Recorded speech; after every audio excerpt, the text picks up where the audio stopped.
W cheer, and on the backside of my 25th anniversary that I celebrated last Tuesday, we're trying to get on some meat and potatoes guests around here. This guy is one of my favorite people through and through that I've met in sports journalism. He has covered the National Football League for 38 years in Houston, Texas, where my Allers played back in the day, and through John Stedman, I've gotten to know him over the course of time, and we don't bug him enough, but when we do, he always says yes.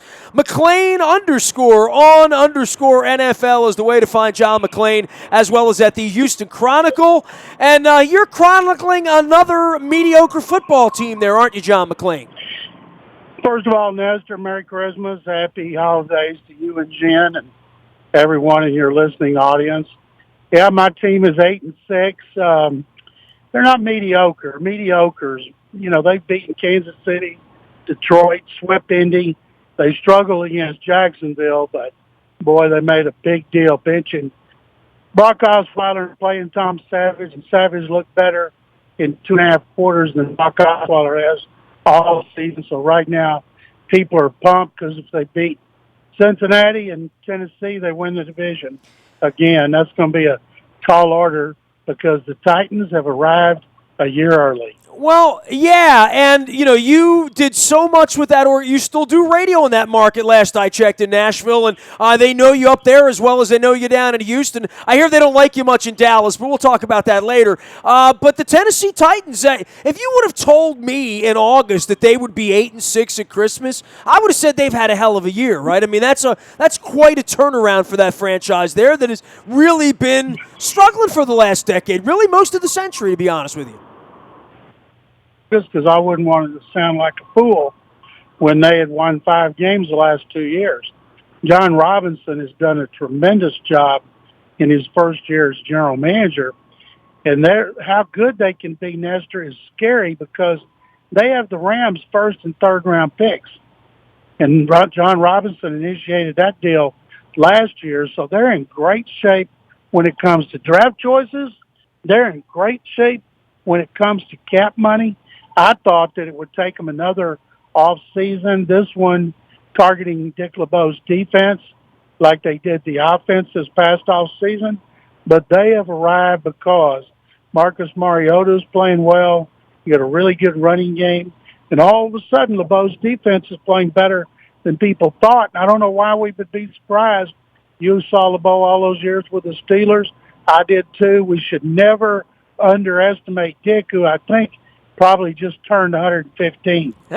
And he's only got 85 years of practical experience in the NFL, I guess, and more than that, dog years if you consider the player side of him as well. John McLean joining us here from Houston. All right, so many directions I can go with you because I love having you on, especially when you have a little time to stretch out, because I want to go through some issues with you as much as talking about the Ravens and the Steelers this week, and we'll get to all of that. But you've been at this so long in Houston.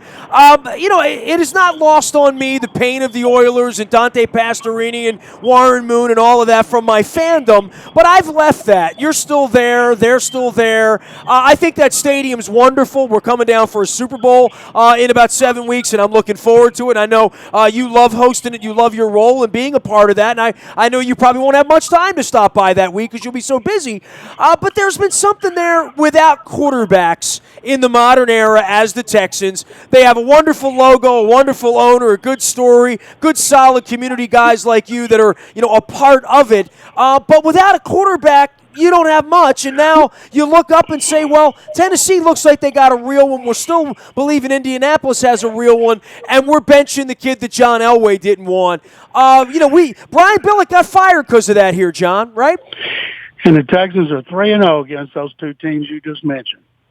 That tells me they got a good coaching staff, and they're number one in defense. Even though they're missing 5 starters from their defense, those coaches have done a tremendous job. The defense and the running game have carried them. But going back to David Carr, that didn't work out. They traded 2 number 2s for Matt Schaub, and Matt helped them win the division twice in playoff games. And then he's had a mental meltdown on the field in 2013. And so, no, they have not been able to get a good quarterback. We had Steve McNair his first 2 years, but he didn't start till he got to Nashville. The last one we had who was really good was Warren Moon. He came in 84 and left in 94. And then before that was Dan Pastorini. Dan, of course, was the third overall pick in 71. So top quarterbacks have been few and far between here, Nestor, let me tell you. Well, John McClain joining us here in Houston. All right, so I want to go through some league issues. First things first, you're hosting the Super Bowl. Give me a little Houston travelogue for everybody, because I do like Houston. My cousin lives down there, and I know we've dined together down there over some margaritas over at the original Nymphas. I know the city likes to put on. I remember saying to you 10 years ago, 12 years ago, that I thought that Houston had done a beautiful job. I think Indianapolis did a beautiful job. And like you, I've been to all of them, and we go to all of them. We eat food. We see celebrities. We do radio. We do media days. We do all of this stuff, and it's good for Houston. I wish Baltimore had put a lid on our stadium, and we had the ability and the capacity to put on that kind of a show, because it's unlike the Olympics that has this malign thing. The Super Bowl does leave behind some good, I think, in a lot of places. Well, they spend a lot of money is spent. I always see people saying the economic impact is always overestimated. But if you think about how many people come to town and get hotel reservations, they spend a lot of money on food, booze, travel, entertainment. And so they're putting money into the city's treasury, and a lot of businesses are making money. I know every hotel in downtown or gallery area is booked. The biggest difference from the last one in 2004, Nestor, is they've built more hotels downtown. They have more entertainment areas downtown. They would like to keep people confined to downtown, which is not going to be the case because our Galleria area is one of the nicest and the trendiest, and it's only 10 minutes from downtown. So those will be the two primary areas. They'll be utilizing Minute Maid Park next. And then the Rockets play 3 games that week. So they're the hottest team in the NBA right now. Yeah, I'm going to have to get my travelogue schedule out here, John, and figure out what I'm going to do that week. But I'm looking forward to getting down there to Houston. You're busting up on me a little bit. Got John McClain here, McClain on NFL, out on Twitter. He's covered the NFL and the Houston Chronicle for 38 years. John, the L.A. thing is not lost on me, this whole implosion out there. And now here we are yet into another year where Oakland and San Diego are dilly-dallying around. We have our game in London next year. The league, your franchise probably should have been in L.A. a long time ago, right? Had all the cards been laid out the right way out there for stadium, whatnot, and Houston would have been the one with their nose pressed up to the glass trying to steal a team. The business never gets any cleaner. I mean, I've known you 3 decades. We spent a decade without a team. You guys spent a number of years without a team down there, and that carousel still continues in 2017, right? First, do you get to go to London? Those games, there's 4 next year. Ravens will be going, of course, and I wish the Texans were going because I'd much rather go to London than go back to Mexico City. And the London games sell out. They're a huge hit. Now, although, as somebody pointed out, we continue to send the Jaguars. Next year we're sending the Rams again, and we're sending the Browns. And somebody said, didn't London used to be our ally? What are we trying to do to the British? They yet to see 2 really good teams playing each other. And but that's worked out great. The L.A. thing, you got a terrible Rams team. Stands are half full. Now you've got a mediocre San Diego team with a 30, I think Phillip Rivers will be 37 next year. Going to move up there. I think you've got a recipe for disaster. I wish the league could find a way to keep the Chargers in San Diego, Raiders in Oakland. They don't have a team in Oakland and San Francisco. They've got – pick a place, Nestor. What is someplace 47 miles from downtown Baltimore? Here, there would be Galveston. It'd be like the Texans playing in Galveston. Where would 47 miles be for y'all? 47 miles for us would be like the Dulles Airport. Well, you can imagine the Ravens playing home games there. And that's why they want to keep the Raiders in Oakland. Oakland's actually close. Want to keep the Raiders in Oakland. Oakland's actually close as 18 miles. They should have had the Raiders play down there with the 49ers. Now Davis wouldn't hear of it. But right now, you can't have San Francisco and Oakland, sixth largest market, without having a team actually playing there, and that's what you got with the Niners. And, of course, they're the second worst team in the league right now to the Browns. So all these things you need to work are not working. The Raiders, of course, are doing great. If they were going to get a new stadium, you'd think this would be the time, but those teams in the West Coast, they don't do like Houston and Baltimore. They don't find ways to get those stadiums built like you guys, I think, did on a sports lottery. Yeah, and we had a governor that was committed to it and a population that could withstand it, and the media here supported it. Give Baltimore the ball. Houston didn't get a team down there kicking and screaming. I mean, people wanted the team there, and you got a guy that had the money to get the team. You got a stadium done down there. I mean, you got kicked in the teeth, right? I mean, Bud Adams did everybody dirty there, right? Our stadium was built on long-term auto rental and hotel-motel tax, and then some PSL money from Bob McNair. So there's ways to get it done if the politicians are not afraid of it. In California, they are. So I don't know if it'll ever happen. The story about Houston and L.A., if you remember back, the Oilers left after the 96 season. The NFL wanted to put a team in Los Angeles and gave L.A. an exclusive negotiating period. If they came up with an owner, the stadium, the money, the expansion fee, and everything you have to come up with, they would have gotten a team. They couldn't come close. Too much divisiveness over possible owners, over stadium location, no tax money, and that's how Houston got it, because Bob McNair was there ready to write the check. Well, there was still a fight last year, and, obviously Jerry Jones came in and swung the big stick at the 11th hour to get the Rams out of St. Louis. But, this is about to happen again, John, right? I mean, and the league, and Rodgers specifically, I guess, isn't allergic to this. I mean, Pete Rozelle hated this stuff, right? I mean, I think Tagliabue hated this part of franchises moving around and all of that stuff. It just seems to be business as usual now, and it lingers on for years and years, and the twisting. And, Jacksonville's going to wind up in London, right? Probably, it's right. Can you imagine the Jaguars going to London, of all teams? But, yes, I agree. I think we'll expand into the UK. The Jaguars are the natural team to go. Well, in Jacksonville for 25 years is really, you've been down there, John. You go there every year, I mean, it's, they can't fill the place, pools, and then, then there's just the teams, right? Then there's Cleveland, Jacksonville, San Francisco, and wondering how these franchises are going to get up. The Bears, okay, maybe I hold out some hope there. The Jets are a mess. They look like they were done on Thursday night. These bad teams this time of the year, I mean, what's ever going to fix the Cleveland Browns? I mean, they've gone from something we thought was so horrible, how could it get any worse, to staring down 0-16 right now.